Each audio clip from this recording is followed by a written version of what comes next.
So this is the Leshem continues from where we left off last time. Yes, it's filming.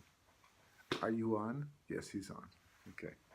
The Leshem continues from where he left off, and he says, "Zehu gam ken inyan masha tziva kosh baruch hu Moshe Rabbeinu alav hashalom betchila shlichusoi sheyelech shemekaydim Yisrael v'chakachel paro." This explains what seems to be unnecessary, something that doesn't quite make sense exactly. Why did Hashem tell Moshe Rabbeinu first to go to the Jewish people, and then, and only then, to Paro? Just go to Paro and say, listen, God told me, we're going out, got tickets booked already, the plane's ready to go, right? And you can't stop us. So don't bother trying. And then go to the Jewish people and say, pack your bags, we're leaving. Okay? That's what should have happened. Didn't happen like that. Kemoshin Shmos Gimel, as it says in Per Gimel of Shmos, Lech ve'asafta ziknei Yisrael, v'amarta aleihim, go to the Jewish people, the elders of the Jewish people, and tell them, v'shimu l'kolcha, they'll listen to your voice. Don't worry, they will listen to you. Right? Ubata ata v'ziknei Yisrael el melech Mitzrayim v'amartem elav. And then it says, and together you'll all go together to Paro's palace, and you'll deliver the news that the redemption's coming. V'harei l'chayra lama hayah hatzorech leilach El Yisrael b'tchila. Why did Hashem tell Moshe first to go to the Jewish people? What was to be gained by that? Right? V'gam lebesof harei lo nichnasu b'zekinim l'paro klal. Because anyhow, in the end, they don't all go together, right?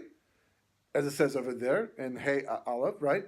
The acher ba'u Moshe v'Aaron ki zekinim nishmanu. Right? It says that Moshe. The pasuk says that Moshe and Aaron, ki doesn't Moshe Aaron and all the zekinim came. So where does the kingdom go? So Rashi says, right? It says, "V'nishbatu echad echad." They all one by one slipped away. You know, we're all good together. You know, and it gets a little quieter as you're walking closer and closer. Oh, they're all quite quiet right now. And you get to the Paro's palace and say, "Okay, it's time to go." Where they all go, right? So what was gained by that? That's what the Medrash says. V'chein hu hatzorech lavin mahu inin havikuach. Moshe, right? So what was the argument? Machlokas they have for 7 days. They're arguing back and forth, back and forth. God says you have to go. Moshe says I don't want to go. God says you have to go. I don't want to go. It's on for a long time like this, right? Like all good excuses and reasons and that. And then finally God says to Moshe Rabbeinu, by the way, I just want to point out that I'm God, and I'm telling you you're going. End of discussion. It was fun while it lasted, because God has infinite patience. I can't argue for 7 days.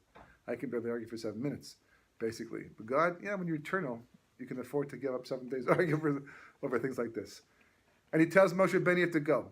So, and he says, right, he said, right, V'shimu lekolcha, right, that they will listen to your voice. Moshe Amar, Moshe said, Hein lo yaminuli, but Moshe said, nah, they will not listen to me. I've been there, done that. Didn't work the first time. It's not going to happen again, right? But gam l'sof, and also at the end, harein is kind of shneim. The truth is, both were right. Moshe says they won't listen to me, they won't believe in me, and he was right.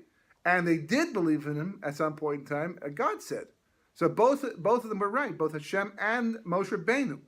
Ki sham b'shmos dalad laman aleph nemar v'yamen ha'am v'yishmo. Vishmu, right? Because the pasuk says that Moshe spoke to them, and they believed in Moshe Rabbeinu, and they listened to him, just like God said. Vikdu v'shtechavu, and they bowed down to HaKadosh Baruch Hu, and they're grateful to hear the good news that we're going out finally. Aval acher kach, but later on, kasher tichaved aleihem avoda. But when Paro says, "No, you're not going yet," and not only are you not going yet, but I'm going to increase the slavery and make it incredibly bad. Okay, he says, right? Nemar Reish Perek Parashat Ve'era by Deber Moshe Kain El Bnei Israel. Moshe told the Jewish people what Hashem told him at the beginning of the parsha, right? That don't worry, now you're going to see the redemption. It's going to happen, right? But Lo Shimul Moshe, but they didn't listen to Moshe Rabbeinu. They couldn't. For Kotzer Ruach, they just were broken. But Gam Serch Lavin Shuvas Moshe L'Kosh Baruch Hu. We also need to understand the answer that Moshe gave to Kosh Baruch Hu. Shamar Lo in Parashat Ve'era. Hein Ben Israel. Lo shimu elu Eli, right? Moshe says to Kosh Baruch Hu, the Jewish people will not listen to me. Ve'ech ishmina parsa, how will Paro listen to me? It's called a chomer. That's what he's saying. Halokish Borchas Marlo. That's not the problem yet. He's going to bring that problem later on. But he says, what's the problem? What's the chiddush? Moshe says, Paro's not going to listen to me. And Hashem says, I know, I told you that. We already spoke about that. I said, you'll go down, you'll demand the release of the Jewish people, and Paro's going to say nothing doing. Right? So what are you telling me, Moshe? That's the reason for not going down? I'm telling you, that's what's going to happen anyhow. Not the Makas Bechoris is going to listen and you'll go out in the end. ואני ידעתי, כי לא ייתן אתכם מלך מצרים להלוך, ולא ביר חזקה ושלחתי אס ידי, וכיסי אס מצרים, right, בכל נפלסי, אשר אעשה בקרבו, ואחרי כן ישלח אתכם. Hashem said, but that's going to allow me to now use my all those fantastic miracles I got locked away just for this moment in time. The 10 plagues will come, and I'm going to give it to my good, and then I'll finally let you go. So, what do you say? In the end, okay. Amnon, however, Hinei Mashimar Moshe Rabbeinu Shalom. What did he say? Hein b'nei Yisrael v'loshmi elav ve'ech v'chulu. Right? He makes this connection. Hakavanahu al pi ma shamru b'mechelta. Moshe's intention when he said all this is what the Mechilta speaks about in Parshas Bo, Pehe, or Perikeh, I think. The pasuk v'haya lechem mishmer. This should be a mishmers to you. V'lo shimu el Moshe, and they would not listen to Moshe ben Ashaya. Kasha b'neim lifros me avodah zorah. Oh, once again, an amazing chiddush. What he's bringing down here, because what's the problem? Moshe is saying to Hashem that the Jewish people won't listen to me. So Kol v'chomer, Paro won't listen to me. A Kol v'chomer means that if this is true, then this has to be true. But the only way you can make that connection is because you're talking about the same thing, right? If it rains in a place where it doesn't rain that much, how much more so will it rain in a place where it always rains? You're talking about the same topic. You can't, you're not distinguishing.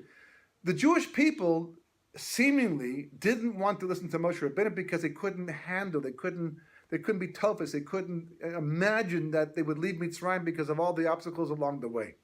And not to mention the fact that the slavery was increased, and they're suffering terribly. So the reason why they're not listening is because they're Kotz HaRuach. The Pasuk itself says that. So how can you say, well, if they won't listen to me because they're Kotz HaRuach, because they're short of breath and they have no energy, they have no belief anymore because they've been broken. So how will Paro listen to me who's what? Who's also broken? No. He won't listen to you because he's arrogant. So there's no Kol v'chomer here. So Rashi comes back and says, or the Medrash says basically, that no. When it says that they wouldn't listen to Moshe Rabbeinu, it wasn't because of Kotz HaRuach. That's pshat on a simple level. The difficult thing for the Jewish people was that leaving Mitzrayim meant leaving behind Avodah Zorah. As it says elsewhere, and the Leshem brings down elsewhere, the whole Medrash from Shir Shurim Rabbah, that the Jewish people themselves say to Moshe Rabbeinu, how is it possible that we're going to go out of Mitzrayim? All of Mitzrayim is mutunefet, is filthy from Avodah Zorah Shalanu, from our own Avodah Zorah. We're involved in Avodah Zorah. We got used to it. That's why he took the little Shepsala, to separate ourselves from the Avodah Zorah of the Mitzrayim Shepsala Gadol. Right, this week, B'ezras Hashem, is because we paraded through the streets with a sheep, which is or a lamb, which is the symbol of an Egyptian god, to symbolize that we're breaking away from that. But we were part of it, and it was difficult to leave behind Avodah Zarah. So that's what Moshe is saying. If the Jewish people who aren't intrinsically connected to Avodah Zarah, but have become attached to it, and they won't listen to me because of the Avodah Zarah having to leave behind, how much more so is Paro not going to listen to me because he's really shakua in Avodah Zarah and really attached to the Avodah Zarah. So now the Kol v'chomer stands. Okay? V'amru b'shmos Rabba ki HaKadosh Baruch Hu amar leMoshe Rabbeinu Shalom kol zman Yisrael avdim b'Avodah Zarah lo yigalu. Right? And Hashem told, a little bit steer to what we see elsewhere, but that's the point being made right now. Because I guess in the end it's not true, because as we'll see later on, Hashem says otherwise, but for the time being, that Moshe is under the impression, because HaKadosh Baruch Hu gave him that impression, that the entire time the Jewish people are still involved with Avodah Zarah, they can't go out. So Moshe is saying, they're still involved, they're still attached. So what's the point of going down there and telling them we're going up, because they're not going to leave their Avodah Zarah.